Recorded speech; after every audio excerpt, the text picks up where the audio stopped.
Subscribe to our YouTube channel for in-depth interviews of India Inc. and press the bell icon so that you do not miss our updates.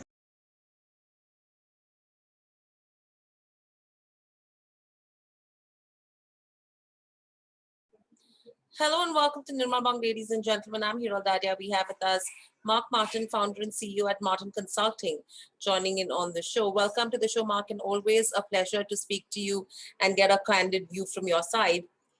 Mark, my first question coming to you is clearly, if you go to see the Indian aviation industry, forget Indian, across, we are seeing a lot of troubles that have come in with COVID.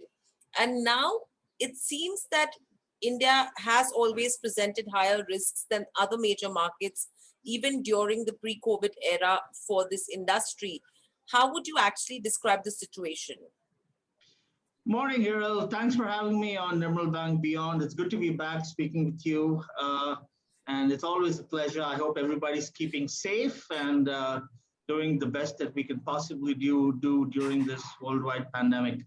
If you really look at it in hindsight, our industry, or rather our aviation industry, which I'd probably call it as the second bull run, began in 1994. So the propensity for its success has been directly proportionate to travelers and consumers willing to pay for that service.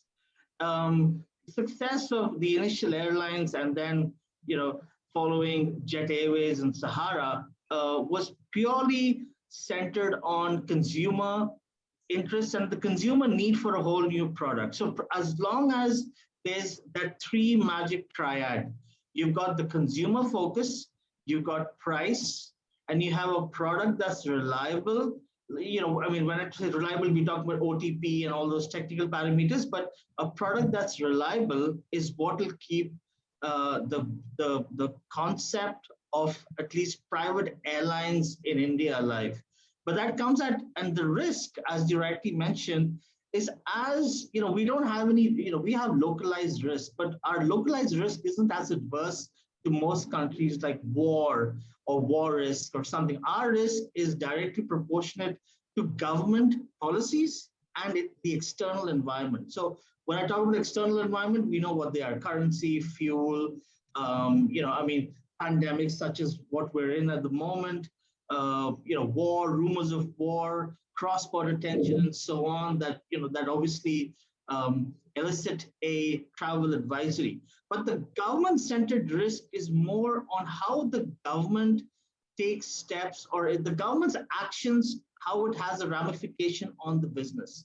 Well, so in India, it's very particular. As we know, it's got to do with GST, tax, VAT, how we look at importing of spares, how we look at remittance, foreign remittance payments in dollars for lease rentals, and so on. And there's a whole long list of bits that the government should have actually done, and which are more or less a phone call away. The import duty on jet fuel hasn't been rolled back yet. We still have a very high level of GST exposure in all aviation businesses. We still have elements of VAT that creep in and affect the business. So it's something that it's not complicated to fix. These are quick fixes, but there has to be a direction from the government to lower that negative risk factor that makes it hard to sustain. And I use the word sustain because eventually anything in the aviation business is all about longevity, because it takes between 3 and 5 years for a typical airline to break even, right? And 5 and 7 for a full service carrier. So if you cross that threshold of 5 or 7 or 10 years, then hey, you know what? You have a model that works.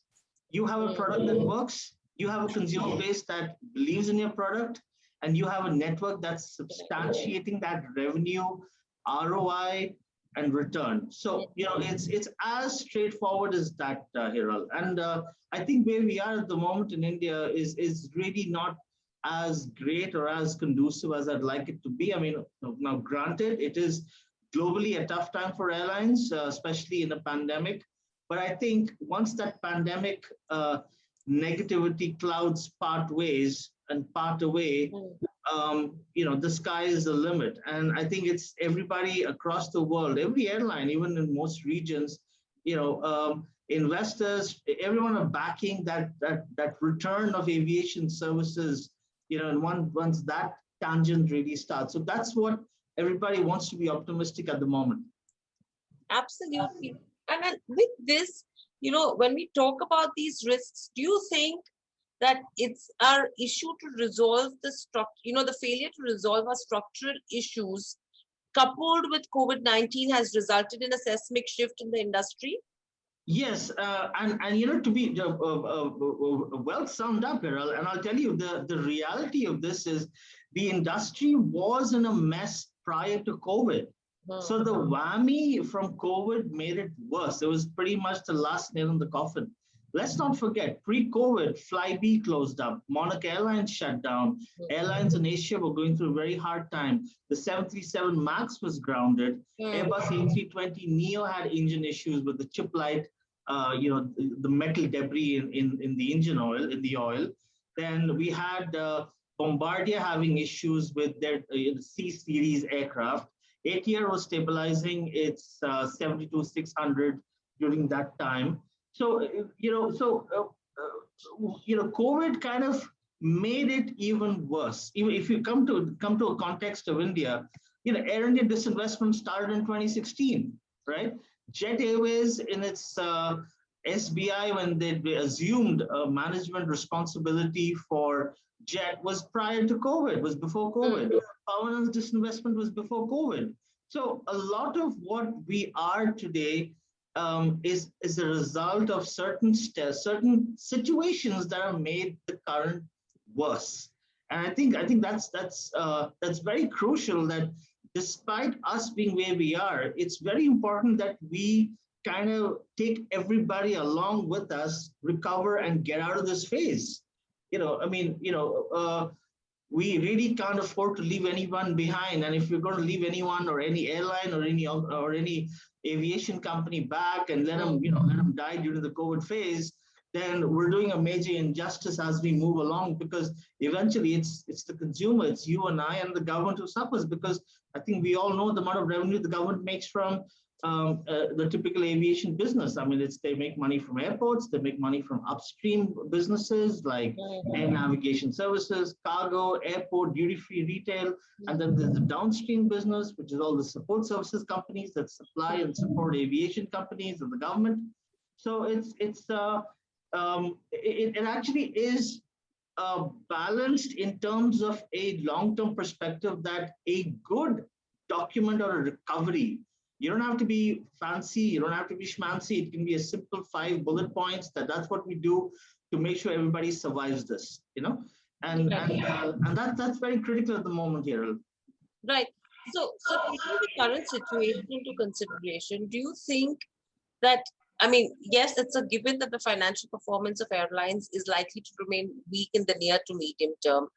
Air traffic is weakening. In fact, we did see a marginal pick that did come in, but now taking the current circumstances into consideration, we might see some more weakness.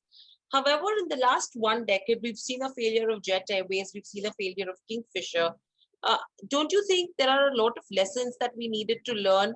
Because all of this is going to, in fact, double the woes of the airline industry, because people are estimating almost around 20 to 25,000 crore worth of losses in FY21 already.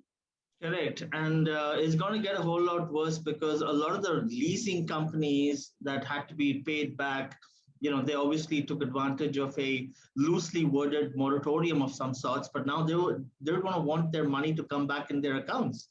So it furthermore raises the risk of survivability and financial sustainability with the airline business. But but let's be clear, the demand for air travel has always been there. There is that latent demand. It's only the pandemic. I mean, we're caught in a situation of being, between a rock and a very hard place, because the pandemic spreads by people contact, and the only way to stop people contact is stop them from traveling. And that's why the That's why everybody was forced not to travel when a lot of us out there and everybody had to travel for work or for whatever it was, and we forced to work from home and all that followed. But the demand for travel will be there the moment you open up travel and you announce 100% capacity deployment. Airlines are going to start seeing money come back. So that's clear. So that's going to be very vital. The concern I have, Hiral, is that the operating cost we had 2-3 years ago is not the operating cost today. The cost of the ticket is going to go up. I think we've seen all of us have seen this in other businesses, including in retail, telecom, media, in the pharmaceutical sector, that the effective cost, or rather the cost of business, has gone up by at least 18 to 22% according to industry estimates. So we are going to see that rise in operating costs with airlines, and it's going to be a tightrope act, because eventually the consumer has to pay for that ticket, or if you're going to book cargo, that cargo is going to be more expensive. So I think somewhere there's got to be a line that can be drawn, and if you really look at what's controllable, is a lot that has to do with the tax part. The tax elements on all of those can actually soften the blow a bit on the airline as well as the consumer. So, so at this stage, I would really like to urge the government to be prudent and smart with its fiscal planning, because we need to have a system or some kind of a structure in place so that we, like I said, see everybody through this negative phase, and we all get out of this and everyone's still alive and we recover. Absolutely. And Mark, with this now, people are estimating that the debt levels for the industry is probably going to be in those levels of 55,000 odd crores, and they're excluding these lease liabilities for FY21. And these are reports coming in from credit agencies. Now, if this is going to be the way the debt burden is going to be, how much additional funding support do you think that the Indian aviation industry needs? It can be in any form, maybe capital infusion by the government, or in the form of perks or reduced taxes. What's that total quantum according to you, and how can that be actually negated for them? Hiral, it's uncanny and how spooky you mentioned this, because this was the exact situation we were in 2008 during the world financial crisis. This was the exact situation we were in 2001 when 9/11 struck. Same identical situation. Who's going to fund it? How are we going to deal with the debt? How are we going to manage and speak with our lenders and creditors, and how on earth do we structure that? And I think if you really look at, I'm just going to take you back a bit. 2011, so 2001, your 9/11. What came after that was airlines turned themselves around, and the emergence and the resurgence of the low-cost model took center stage. 2008-9 financial crisis, dependency on market-based capital reduced and airline accrual improved, right? Now, exactly, we're pretty much 10 years on from, if you really look at it, 2011 to 2021, post-recovery of the financial crisis, and these questions are very valid. And the solution to where we are right now is, I don't think banks or private equity or lenders would look at financing an established airline over 5 or 10 or 15 years of legacy, because they're not going to be, the cost of debt is also very expensive today. You don't want to expose yourself to any further debt to try and wipe out a previous debt. But the only thing that's going to work will be amortizing some of that debt by structuring the debt in an effective manner. Equity at the moment is valuable. It's something which is, that's something which you want to keep as close to you as possible. But if from a broader structure, if debt can be amortized, restructured, and realigned over a period of time, which could be between, ideally, given our current figures that you mentioned, about 18 to 20,000 crores. So we, typically between 10 to 20 years is a very good amortization period for that kind of debt. And I believe once we start seeing the wave come up, once we start seeing 100% capacity deployed, once we start seeing the cost of, or when we start seeing consumers fly back again and the sector gets funded, once that churn begins in terms of revenue, we will see some fairly good success stories. And I think a lot depends now on how, at least we as a region, I mean, let's not look at Asia, let's not look at Europe, let's not look at the US, they've got their own problems. But at least how does India manage a post-COVID recovery? There are talks about the automotive sector coming together. There are talks about manufacturing, consumer durables, white goods.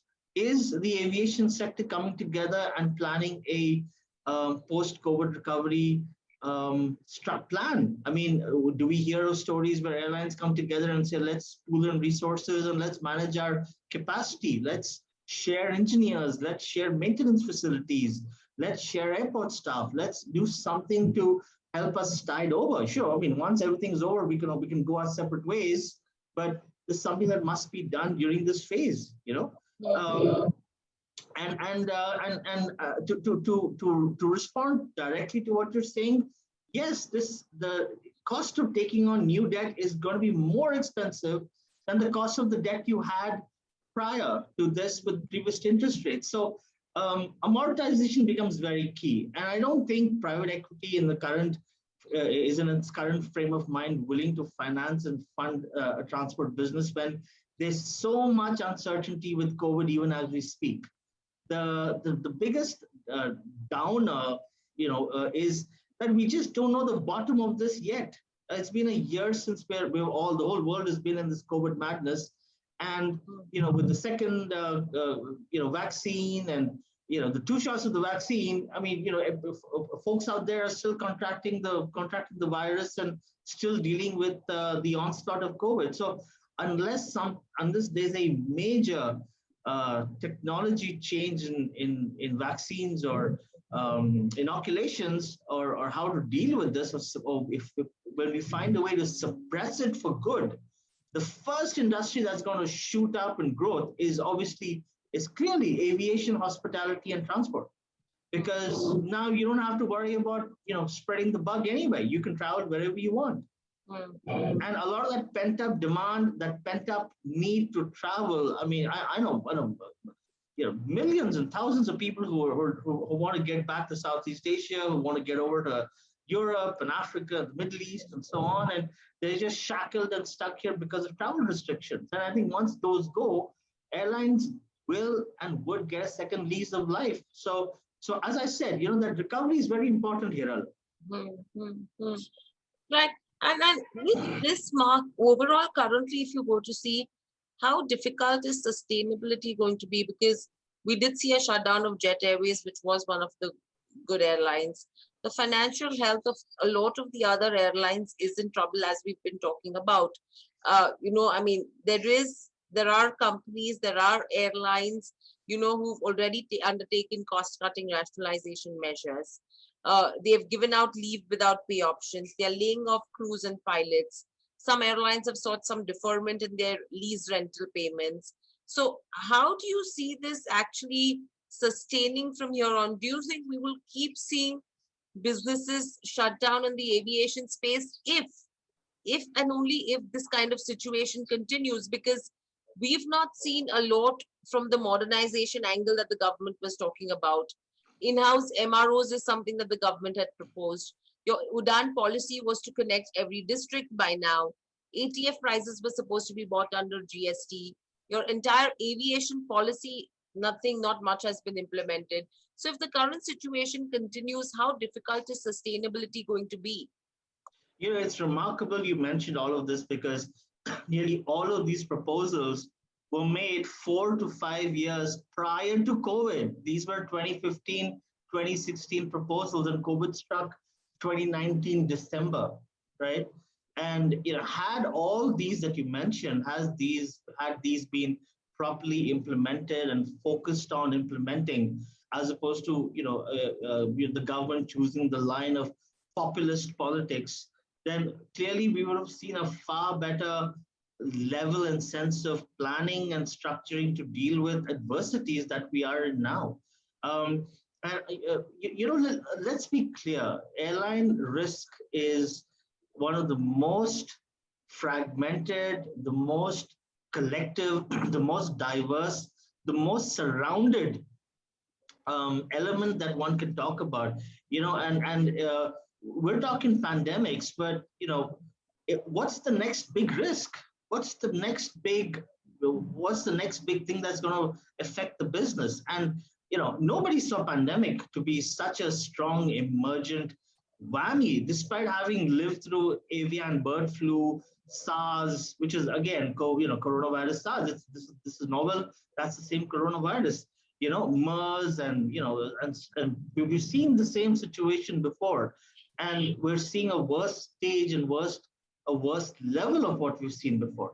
Um, the point of where I think somewhere we have lost the plot is that all of these, or whatever that was in that 60, 70 page civil aviation policy document announced by the government, where they said that we're from where we are and from what's happened over the last 50, 60 odd years, the sector has not, gotten the right support and all the madness. And now we know what to do about it. And now we pretty much know how to fix it. A lot of those fixables had way too many interdependencies, way too many probabilities. If you wanted Udan to work, you needed the state government. If you needed the state government, you needed to have subsidy. If you wanted subsidy, somebody had to play Munshiji. The AI was brought in to be the accountant and with a big tajori to calculate money and pay the state and pay the government. The level of interdependencies that was brought in made a lot of the bits of the civil aviation policy overtly complicated. The Air India disinvestment, the story of Jet Airways. I think the key focus of the government should keep enterprises alive and keep them going. SBI stepped in to support Jet when, SBI felt, I think they were very public and vocal about it, that they said Naresh Goyal is not the right guy to run Jet Airways, so they threw him out. They pretty much, forced his exit, and they were supposed to manage it, but really it didn't happen. And I don't think there was no COVID at that time. There wasn't any major external risk. Oil prices were still fairly attainable. Or, the currency rupee was about 60, 66, 68 on the dollar. So it wasn't as crazy as where we are at the moment now. And as you rightly sum up, steps should have been taken at that stage where enough level of buffer, like a simple point I'm going to make. We've got insurance coverage for every business today, right? I mean, every business can insure itself for a what if situation. How difficult is it for all airlines in this country to pool in $100 million, which is just 750 CR, and create a fund where tomorrow if the chips are down, at least the airlines have the ability to approach that fund and make some level of financial support. As you rightly said, the debt, the repayment, the lease rentals, the airport parking charges, the fuel charges, and so on. And along with that, if there's a master document that, when, this is, when the chips are down, the government will announce, for the period of the negative phase, government will announce revised tax structures, revised policy structures, certain things in the ministry will be done by automatic route, certain steps of the DGC will happen by automatic route. A lot of the bits, if you remember, that we heard back in 2004, the word automatic route was very unique for FDI at that time, right? I mean, FDI was automatic route. So, hey, yay, yippee, we just put the money into the market and the Sensex grew. It's all been done before, Hiral. That's what I'm trying to say. Every bit of what I mentioned today has happened. We've seen it, been there, tick those boxes. And there's no harm in going back and bringing them back. And if it worked in FDI, it can work in aviation. The concept is the same. So I think a lot of it can be done in a very planned, phased, structured, logical manner. I think logic overrides all of it, and I think that's what the expectation from the government was, that they were the guys who knew how to fix the house. They were the guys who knew what to do, and they were the guys that pretty much had the answer for everything. I mean, that's how they promised their presence in 2013 and 14, and look where we are now. So I would really strongly urge the government to step in and at least you don't have to set up big committees, or you don't have to set up a big parliamentary commission on it. You just have to speak to people, find the 10 problems that you need to fix, and go fix it. Absolutely. And then, Mark, with all of these negatives, still there are some positives that we see. There is a silver lining, a lot of migration that's happening as well. There are brands who have good, strong parent companies who are still here to support them. Whereas there are few smaller brands as well, for the likes of, say, a TrueJet, or for that matter, even if you talk about a Vistara, you have a Tata's, which is there to support it. Right. AirAsia is there again, where there is a lot of support that is coming in. A GoAir is picking up. So do you think that the silver lining is something which could still keep us abreast? The most amazing part is that silver lining comes directly from consumer demand. We're in a spot where, see, again, let's be clear, it's not travel, it's where we're forced not to travel. Okay. If it was air travel, if it was an issue, then rail and Indian Railways would have taken all that business and laughed all the way to the bank. So clearly it's air travel, it's rail travel, and travel in particular that's affected. Um, the silver lining, I think it's remarkable that as I said, it comes directly from consumer demand. Where we are with some of the airlines that we mentioned today, for example, Indigo when 40%, 60%, and then higher capacity was announced, Indigo's 100% occupancy. So did GoAir. GoAir's possibly been the smartest given everybody, because they haven't expanded their fleet very aggressively.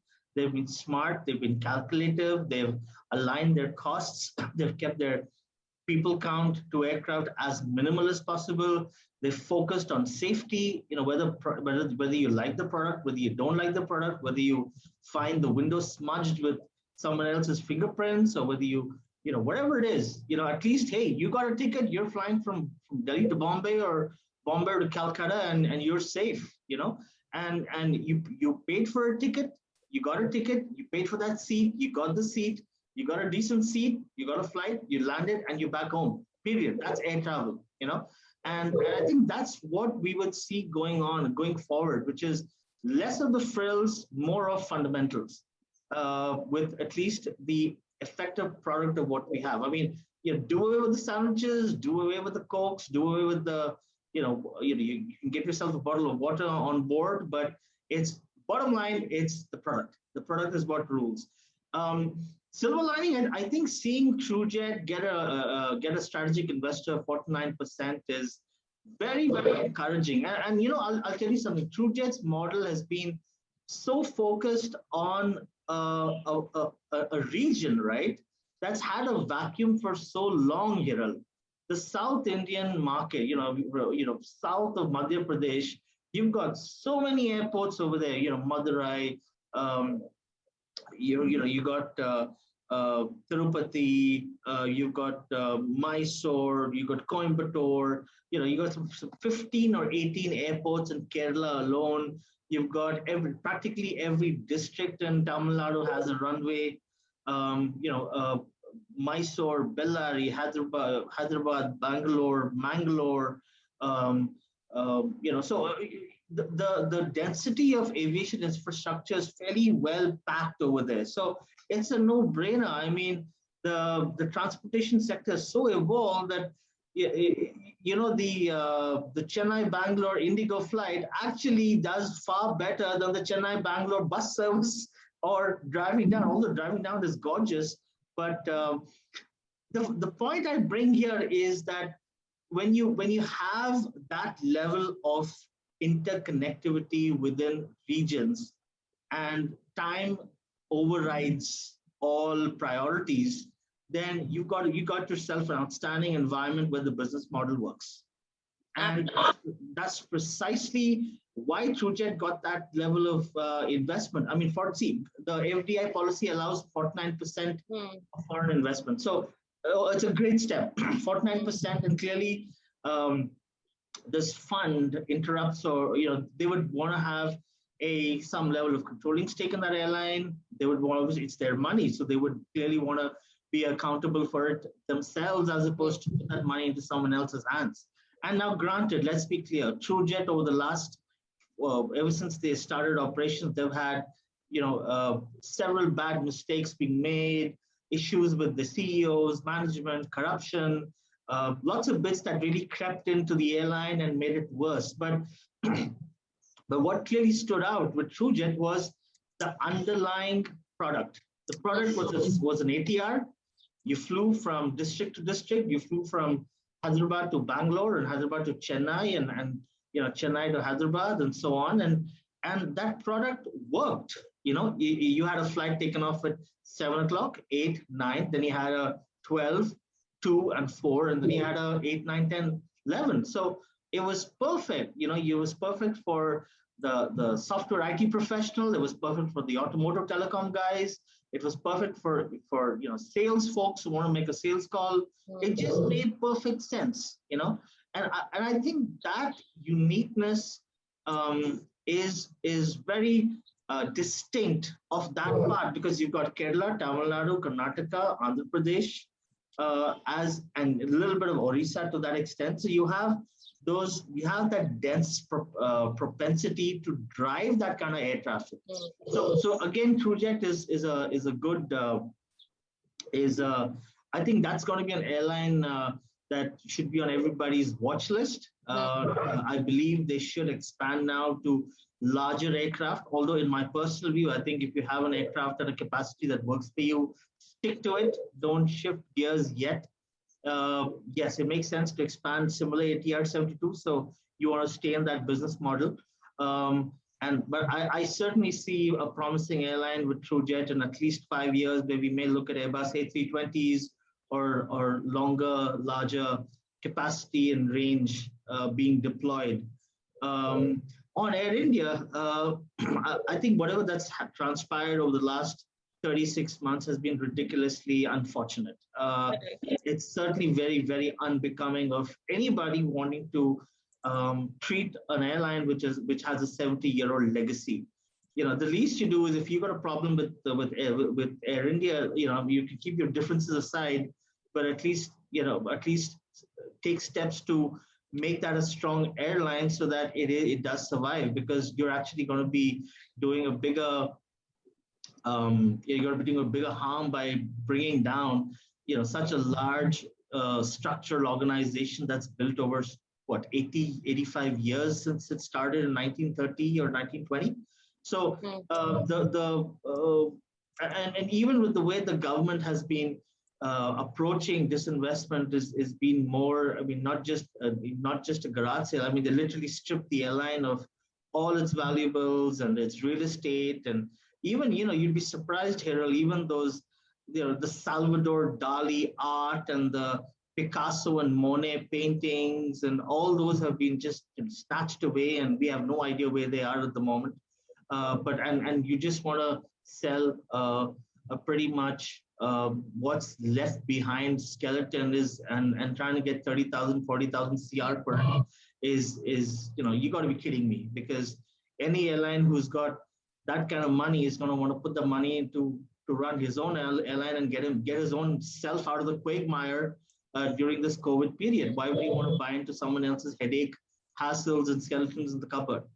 And the silver lining on Air India is, I think it has to go back to, it should rightfully go back to Tata's, because it belonged to the Tatas. It was started by the Tatas. The Tatas gave it over as part of nationalization in the 60s and 70s to the government for like what, a token sum of 1 rupee. And after all this, Tata, Air India has been abused, battered, badgered, and I think rightfully, I think Air India deserves its Gar Wapsi, and I think that Gar Wapsi is only going to happen and should happen with the Tatas, because if you really want to look at how Tatas look at business recovery, how I see how Tatas would do a business recovery of Air India is, we don't have to go that far. You remember Tata Steel in 1998, right? The plant hadn't been modernized for over 20 years. It was nearly defunct. Tata Steel was wrecked. It needed modernization. But then when R&T took over, his turnaround for Tata Steel was what, 35 years? 25 years. Correct. And correct. And then he turned it around in 18. And then by the time we were in 2006 and 7, Tata acquired Chorus and BlueScope and steel plants across the world, and brought some of that technology into Tata Steel. And today Tata Steel is an emergent, revitalized modern steel plant, right? So I think that level of focus is the same logical fundamental that we look with, for more traditional phrases. The difference between a vyapari and a udyogpati, right? Right. Udyogpati is going to look at building a business at a long-term return on investment over 30 to 40 years. A vyapari is a businessman. He's going to make his money in 2, 3, 4 years and exit, right? And that's exactly the way I see the two bidders for Air India. I think Tata's are more long-term. Bring it back, bring it online, give it back its dignity, its pride, its integrity, and all that was stolen off Air India. Give it back, make it a world-class airline in 25, 30 years. And the other consortium, I hope their intentions are honorable, but I'm really not sure whether they would actually have the deep pockets to go the Udyogpati route. Yeah. And I think they'll probably choose more the Vyapari and make a quick buck, and take what's there, salvage from what's left behind. Very alarm ship breaking. I don't want the Gujarati folks to beat me up when I land in Ahmedabad next time. But I think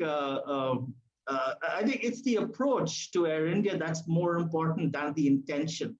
The approach to Air India should be long-time revival, turnaround, structuring, and because Air India has tremendous potential. The worldwide brand recognition, the brand respect Air India has, that's invaluable. Even 50,000 CR can't come close to that level of what the brand is worth, right? Absolutely. I think that's something which is needed overall as well. Thank you, Mark, so much for joining us on the show. And thank you for this candid conversation that you've had. And sustainability and revival is the key right now for the Indian aviation sector. And it's not only going to be, the stakeholders, but the government, the brand owners, all of them will have to play a really important part. Hiral, thank you so much for having me today. And it's wonderful to be back with Nirmal Bang Beyond. It's great to see you and everybody in the team there, and wish you the best. Stay safe. Wishing everybody to stay safe. And as we say in aviation, see you on the other side. And let's hope we all recover and take everybody back with us. Absolutely. Thanks for having me today. And it's wonderful to be here. Thank you, Mark. Thank you.